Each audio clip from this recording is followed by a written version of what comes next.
Your phone is ringing right now. An actual voice call. No text preview, no context, just a number calling you live. If you are part of Generation Z, something just tightened in your chest. If you were a Xennial, you were already annoyed it went to voicemail. Same phone call, two completely different psychological responses. This is not a preference. This is not rudeness. This is a war, and nobody told either side they were in it. Today we are going to break down exactly why Generation Z and Xennials communicate in ways that feel like different languages, and what is actually happening in the brain when they try. This one is going to hit close to home, for both sides.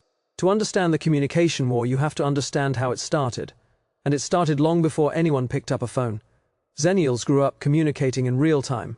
You called someone and they either answered or they did not. No read receipts, no typing indicators, no safety net. Just the live wire of another human voice. That built a brain that is comfortable with unfiltered, unedited real-time conversation. A brain that reads silence on a call as connection, not threat. Generation Z grew up communicating through text. Every message could be composed, edited, deleted, rewritten. Every response came with time to think. Communication was a controlled environment that built a brain that associates communication with control, with the ability to present yourself carefully before being seen. Remove the control, and the anxiety arrives immediately. Neither brain is wrong. Both brains were shaped by the environment they were handed. But when these two brains try to talk to each other, the friction is real, it is deep, and it is not going away on its own. Let us go deeper on the Generation Z side first, because this is the behavior that gets mocked the most and understood the least. Telephobia is a documented psychological condition, a disproportionate anxiety response to making or receiving voice calls. And among Generation Z, it is not rare. Research suggests the majority of Generation Z experiences it to some degree. Here is the psychological mechanism. A phone call removes every tool Generation Z uses to manage social anxiety.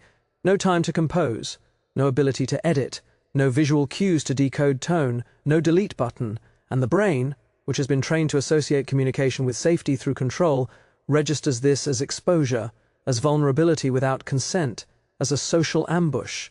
This is not laziness, this is not disrespect, this is a nervous system that was never trained for unscripted live performance, and every unanswered phone call is not rudeness, it is self-protection.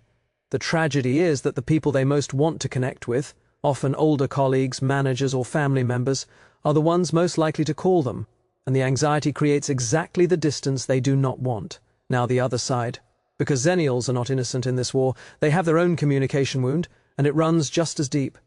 For Xennials, text-heavy communication feels like being kept at arm's length. It feels cold, evasive, like the other person is not fully committing to the relationship. Because Xennials read tone in voice, they read emotion in pauses, they read sincerity in the slight crack of someone's words when they mean it. Text strips all of that out.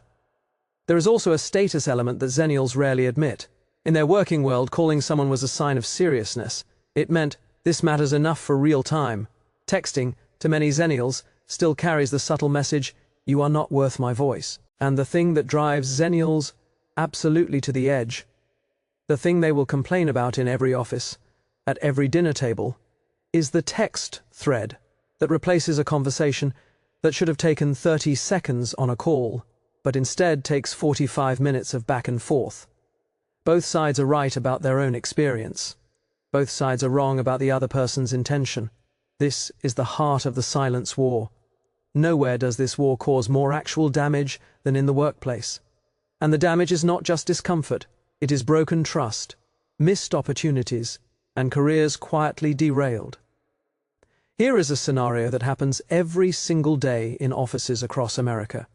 A Xennial manager sends a voice message or makes a quick call to check in on a project. In their mind, fast, friendly, efficient.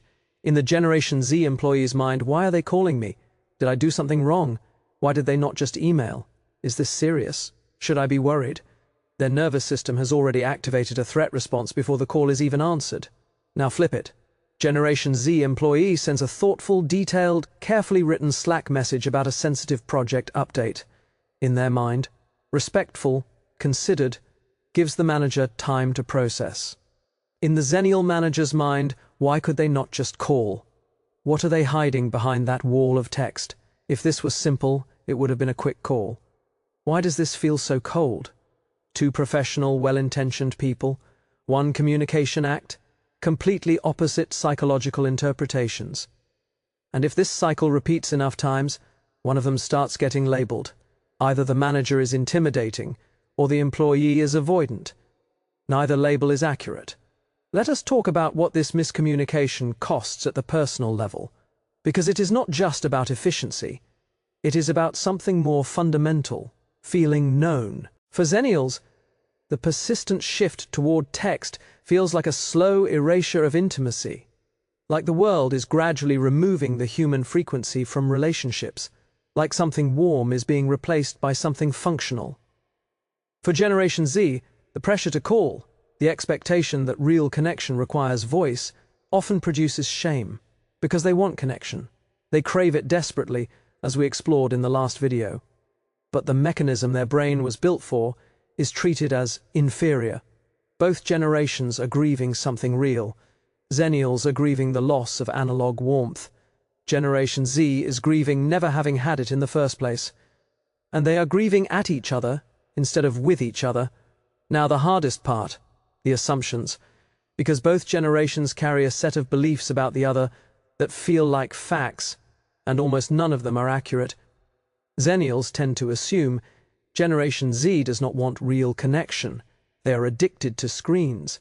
They are afraid of confrontation. They are soft. They text because they do not care enough to call.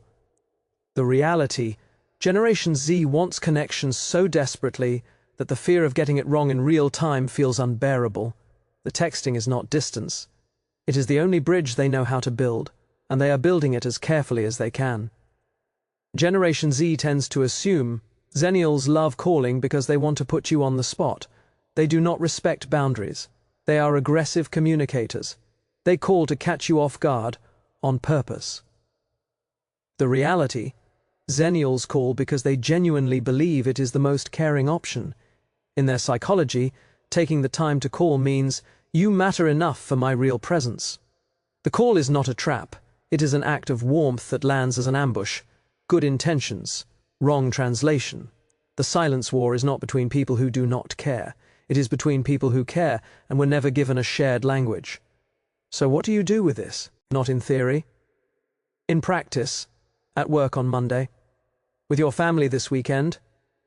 First, declare your preference before the conversation, not after the misread. If you are a Xennial who prefers calls, say it plainly at the start of a working relationship. I tend to think better out loud. Do you mind if I call when something is time-sensitive? Not a demand. An explanation. If you are Generation Z and you know voice calls activate your anxiety, say that too. You do not have to over-explain. Something as simple as, I process things better in writing first. Is that okay? Removes the mystery and removes the distance. Second, match the medium to the message. Quick logistical updates. Text is fine. Emotional conversation, difficult feedback, something that matters deeply. Both sides agree that one deserves a voice. Not because text cannot carry it, but because the other person is worth the exposure. Third, and this one is for Generation Z specifically, practice the call. Call one person this week who is not your peer, a manager, a parent, someone who uses voice. Let it be awkward for 90 seconds. It will be, then it will not be. Discomfort is the tuition for connection. And this one is for Xennials. Before you call, send a text first, not a paragraph, just a line. Is now a good time for a quick call? 2 seconds of notice. That 2 seconds is the difference between a trap and an invitation. The silence war is not about phones. It is not about preferences. It is about two groups of people who were shaped by completely different worlds trying to reach each other across a gap that nobody named, until now. You do not need to fully understand each other to begin. You need to stop assuming the worst about the medium. The Xennial who calls is not ambushing you. The member of Generation Z who texts is not dismissing you. They are just speaking their language. Learn a few words of the other one. If this video described your life at work or at home, drop bridge in the comments, because that is what you are. If you made it this far, you are already trying to build one. Subscribe if you want to go deeper into the psychology that shapes every relationship you are in, without you knowing it. New video every week.